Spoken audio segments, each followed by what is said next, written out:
Ya, semuanya jumpa lagi di Raja Kripto.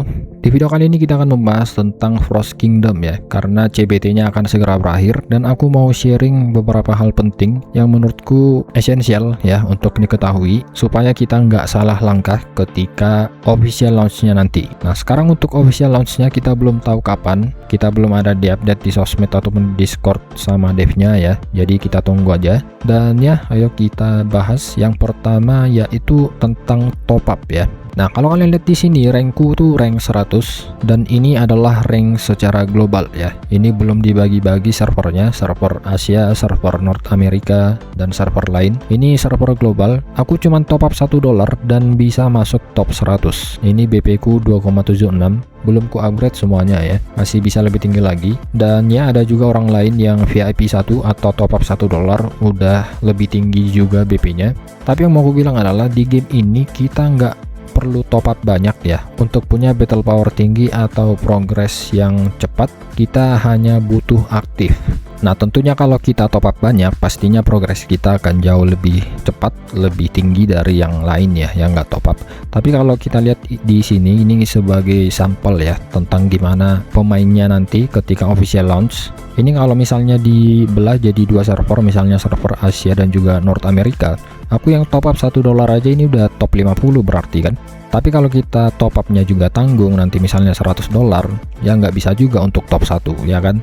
Jadi buat apa maksa top up kalau dengan top up sedikit yang esensial kita udah punya progres yang bagus. Dan kalaupun mau top up nantinya ya, aku ngasih saran ini sih. Kalaupun misalnya mau top up ya, ini yang wajib, yang dua ini. Yang jelas ini satu ya, yang karena ini permanent privilege, dapat merging queue. Merging queue ini sangat penting ya. Jadi kalau misalnya kita merging mau farming kayak gini, hunting, kita punya 3 pasukan yang bisa maju jalan secara bersamaan ya. Kalau enggak ya kayak gini cuman 2. Nah, ini nyambung juga ke alliance yang aktif ya, karena semakin aktif alliance kita, semakin sering kita ikutan farming nih kayak gini ya. Alliance battle war ini join. Nah, kalau bisa marching 3 atau 4 ini join. Nah, artinya semakin banyak material yang bisa kita dapat dari sini aja ya, dari marching tambahan ini. Kemudian ini military academy, di sini kita bisa learning kayak research ya, tapi khusus militer. Nah, di sini banyak yang bisa kita research, tapi untuk free to play ya, ini cuman punya satu queue, cuman satu yang bisa berjalan secara bersamaan. Tapi kalau kita punya ini research queue-nya tambah 1, di sini kita bisa research 2 sekaligus. Nah, kayak gini ya. Pasukan kita makin tinggi buff-nya dari research. Makin banyak yang kita research di sini ya, pastinya makin kuat juga pasukan kita ya kan. Nah, kemudian ini premium recruit 50 kali dan ini ya aksesoris lah ya. Ini permanen, ini sekali beli aja selamanya. Nah, ini yang per bulan ya. Tapi walaupun per bulan ini sangat bagus juga untuk progressing, farming dan segala macam, karena ini dapat satu skin. Ini skin untuk kastil ya. Ya, skin kayak gini. Ini nambahin buff sih sedikit, bonusnya all troops attack 3%.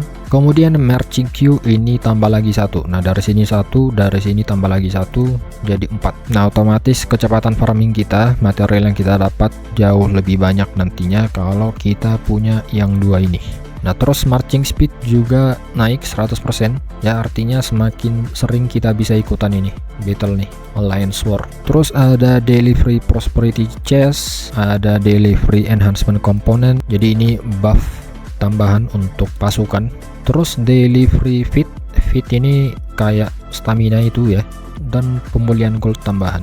Kira-kira itu sih, itu yang esensial, itu yang paling berguna, yang paling worth it dibandingkan yang lain. Faktor lain juga sangat berpengaruh untuk progres kita, yaitu guild. Nah, ini sangat penting ya, punya guild yang aktif kayak gini. Nah, ini contohnya aku di N7 ya, ini top 2 di global.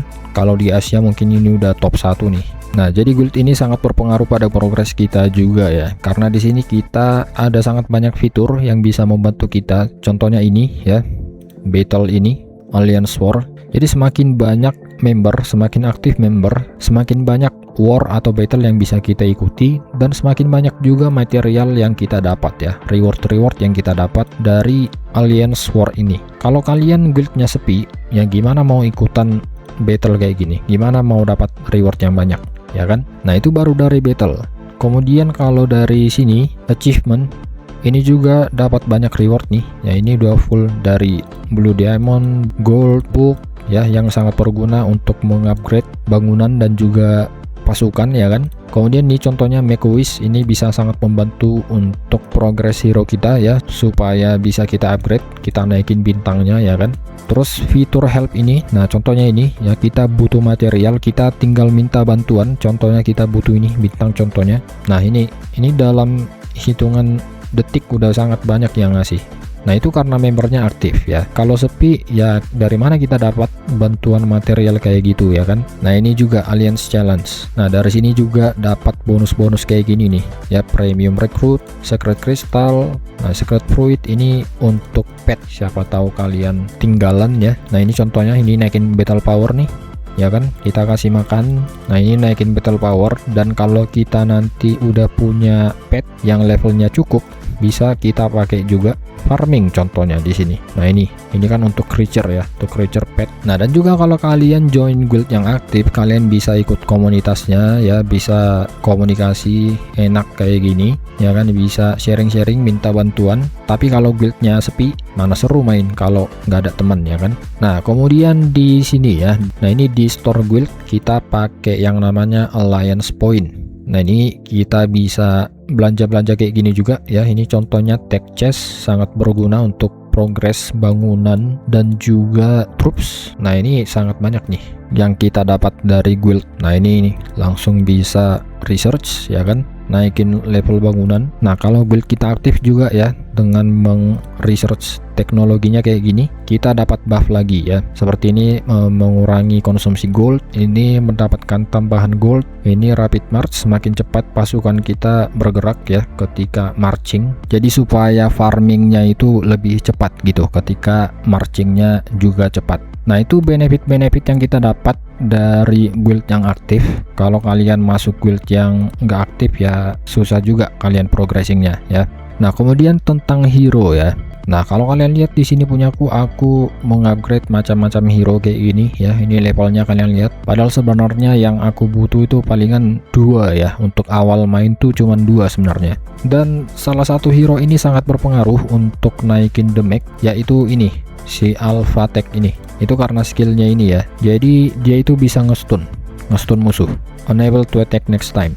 Nah jadi gara-gara dia ini ya, aku punya damage yang lumayan lah. Sebelum dia ada ini palingan berapa gitu, 1B 2B, tapi setelah dia ada ini damage-nya sangat tinggi ya, 5-10 kali lipat damage yang naik gara-gara ada hero si Alpha Tech ini ya.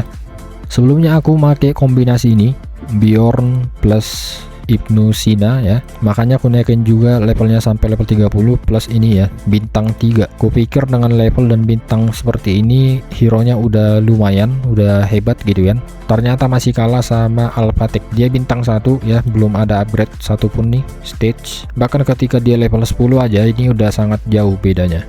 Nah jadi terutama di awal ya, nggak perlu mengupgrade level semua ini ya. Mungkin akan naikin sedikit battle power ya ketika kita naikin levelnya ini yang lain, tapi kalau secara utility penggunaan ini udah sangat bagus. Alpha Tech plus Bjorn ini untuk infantry ya, untuk combat exercise, untuk expedition gate, mau itu di arena. Kita cuman butuh 2 hero ini aja sebenarnya buat ngehajar musuh ya kan.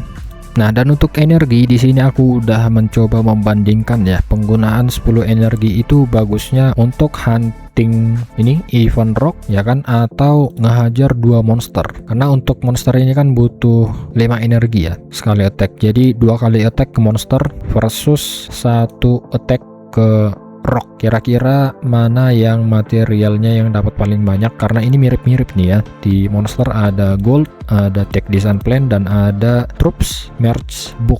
Sementara di sini kalau rock dia dapat tech design plan dan juga tech chest. Tech chest ini kan isinya tech book juga ya, mirip-mirip kayak gini.